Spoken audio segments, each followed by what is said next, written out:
Mercedes C63 AMG S, a longtime champion of the luxury sports sedan segment.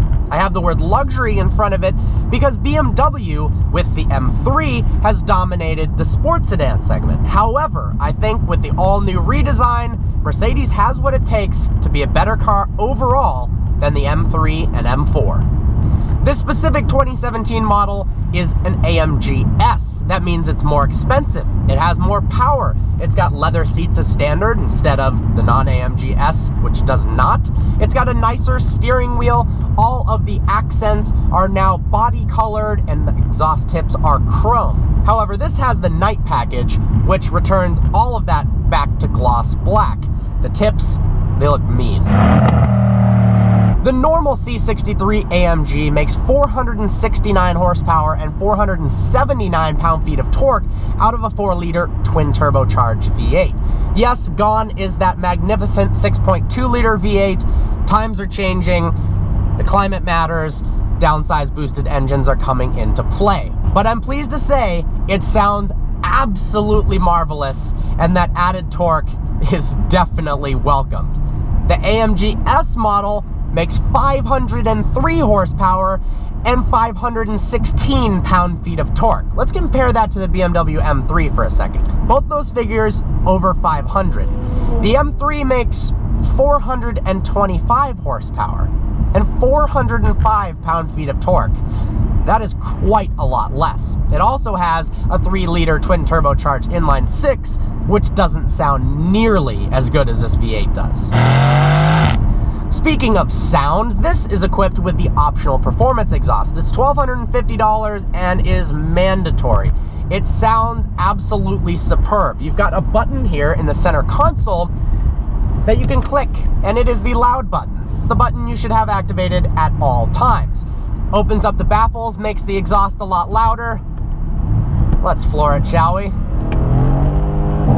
Oh! That sounds so good. When you downshift, it gives a little backfires and pops, and man, is this car fast. That 516 pound-feet of torque is available at an extremely low RPM, so it doesn't matter if you're at 2,000 RPMs in the wrong gear, you floor it, and wow! It throws you back into your seat. Now, it's mated to a 7-speed automatic multi-clutch transmission. The previous generation 7-speed automatic was, well, terrible. It was clunky, and oftentimes it would deny your shift or miss shift altogether totally wrong. This, much faster. Downshifts are seemingly instant, upshifts are as well. It's not quite as fast as BMW's DCT, but I still like the transmission quite a bit. To put the transmission into manual mode, you've got a button here on the center console that has the shape of 2 gears meshing. Now I'm in manual, I can shift as I please, and the car is not going to automatically shift from 3rd to 5th when I'm trying to floor it. We've got another button for the suspension. We've got 3 different settings. When there's no lights lit up, that means we are in comfort mode. When there's 1 light lit up, that's sport mode, and 2, it's in sport plus. There's actually a massive difference between all of the modes. In Michigan, the roads are terrible, so riding over bumps in Sport Plus, you feel them really intensely. It's rigid, so you have no body roll in the turns.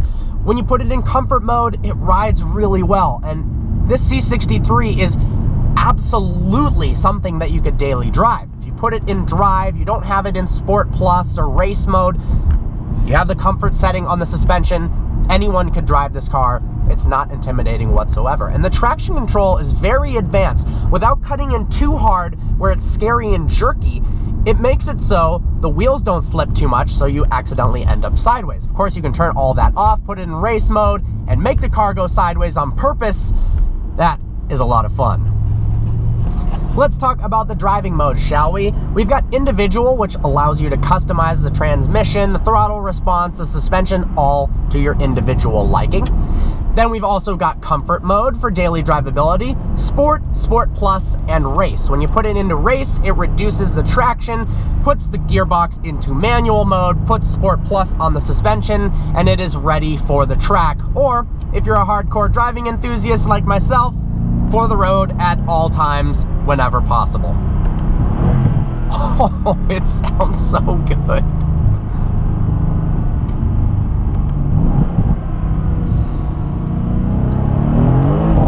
Oof.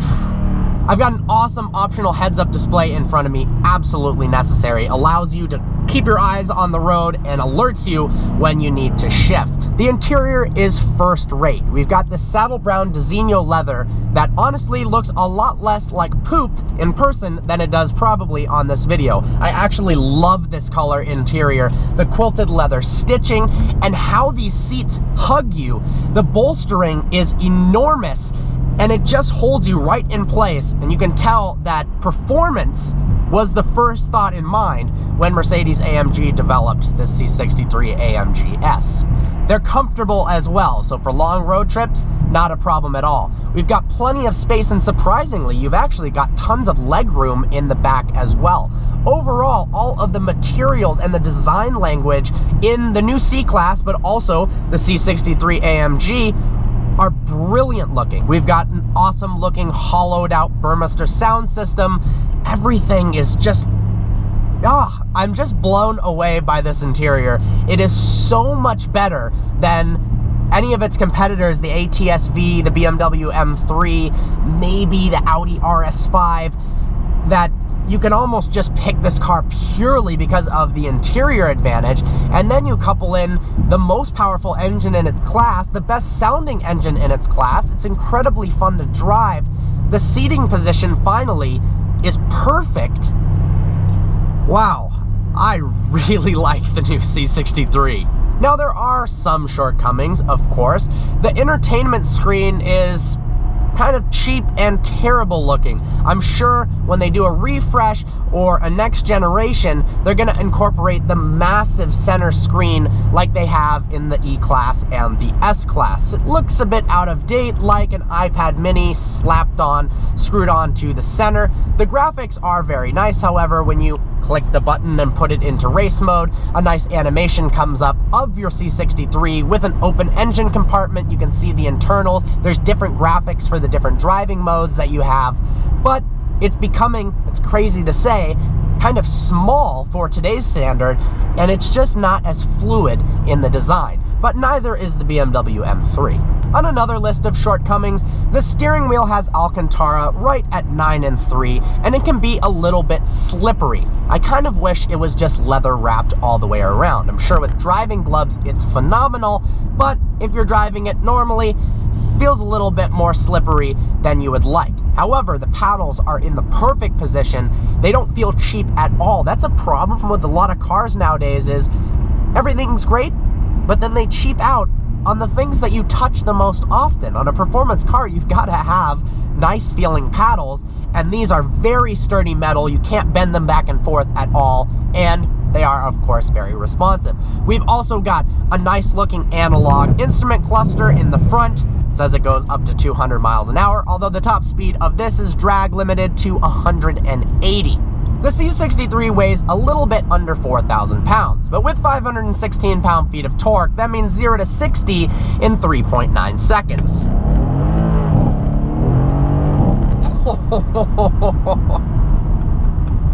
This thing is so fast. It doesn't matter what gear you're in, third gear, oh my god, it thrusts you back into your seat hard. This is addicting. It is really fun to drive, and it handles well through the corners as well. It doesn't feel like your usual C63 that's just tail happy and not the best through the corners. This is actually fun to drive, both mashing the throttle on the freeway, doing burnouts, but also through tighter, twisty roads. I've driven the new C63 AMG S Coupe out on the track and was blown away by how good of a job that Mercedes has done. And I would honestly pick this 10 times out of 10 over the M3 and the coupe version over the M4 any day. This is one of those cars where it doesn't happen often, but you drive it and you think, man, I don't necessarily have a need for this, but I want it really, really badly. In terms of storage, we've got a center compartment that folds open here. We've also got a compartment in the center dash area that has a beautiful AMG logo on it. The wood trim is stunning, and it looks brilliant mixed with the aluminum trim, as well as the black and saddle brown interior appointments. Overall, I've been blown away by the C63 AMGs. I love this car. I would recommend it. 3 thumbs up if I had a third hand. I hope you enjoyed this review. Special thanks to Corporate Auto for making this possible. This car is available there now. I look forward to seeing you next video.